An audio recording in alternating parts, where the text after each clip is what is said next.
Hey guys, he called Biden Sleepy Joe for 4 straight years and then fell asleep at his own event at 3 in the afternoon. That's just the beginning of what happened in that room. Let's just walk through what we actually have witnessed here.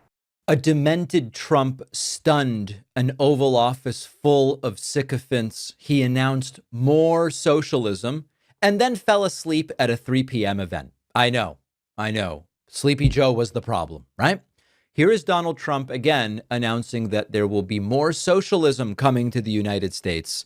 It's the farmers, folks. It's the farmers. The president of the Kentucky Farm Bureau testified before the Senate about a month ago, middle of May. At that point, he said that the pricing and availability of fertilizer was a crisis for farmers. And he said the war was not helping that. And he said we need the government to step in and provide economic health.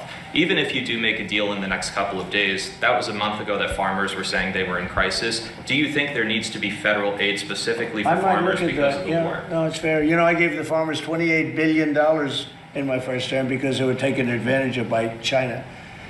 And I charged China for it. I put tariffs on, and China paid us hundreds of billions of dollars. And I took $28 billion out of the tariffs from China and other countries that treated our farmers very badly. I gave them $28 billion.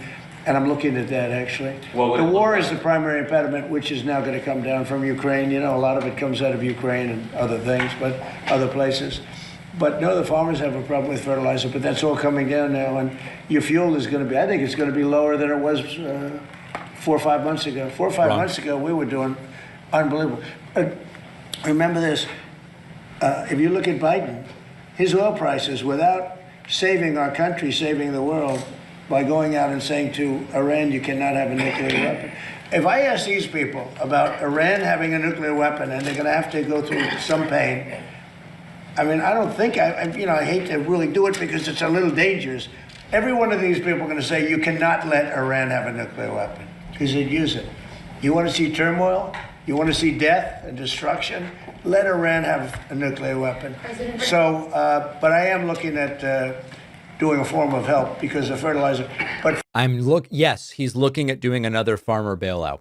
Trump brags about how he helped the farmers in his first term, but he was only in a position of needing to do that because he screwed the farmers in his first term. Trump always screws the farmers up. And then in the second term, we've heard from farmer after farmer. We even heard from that soybean farmer on the show, who's a big Trump supporter, who goes, I love Trump. I voted for him 3 times, but he's screwing the farmers on this thing. And he, by the way, that guy still, Caleb Ragland, I think his name is, he still supports Trump.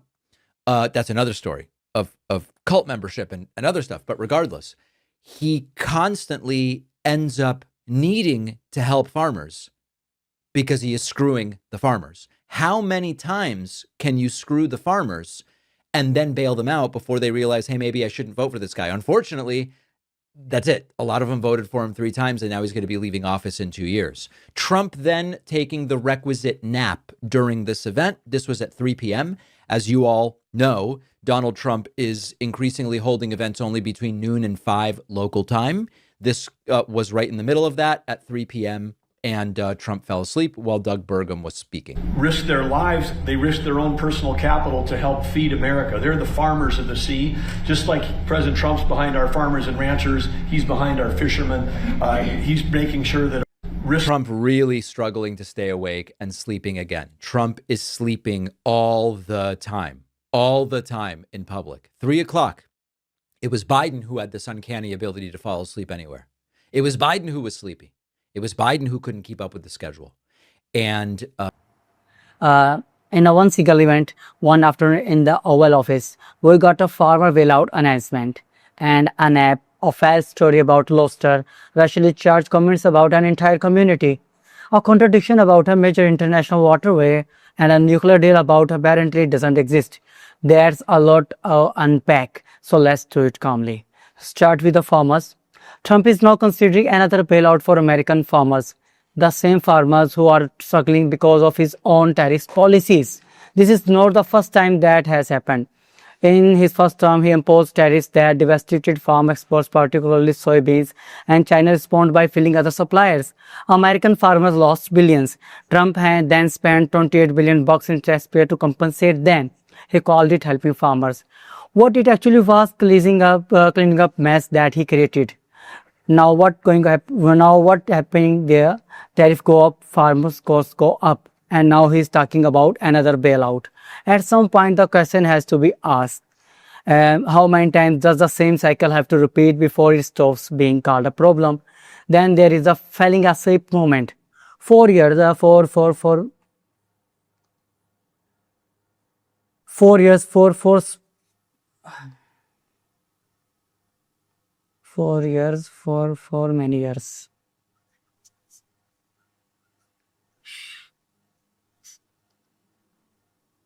दोबारा करें इस line को. Years for many years. 4 years. 4 years. 4 के बाद थोड़ा सा break. फिर for many years. ये तो इसका मसला ये है कि जहाँ पर रुकते फिर वहां से दोबारा नीचे नहीं आना शुरू होता. अब वो सारा ऊपर चला गया. नहीं, एक लाइन गई लेकिन वो नीचे हो नहीं सकता. मतलब जैसे हम चाहें कि जितना ऊपर के थोड़ा सा नीचे लें स्क्रॉल वगैरह करके, वो वाला सिस्टम नहीं है. ये वाला बड़ा गंदा काम है इसका. वैसे ही था यार, ये बीच हो गया. पे और पहले प्रॉमिस सेट कर लेते.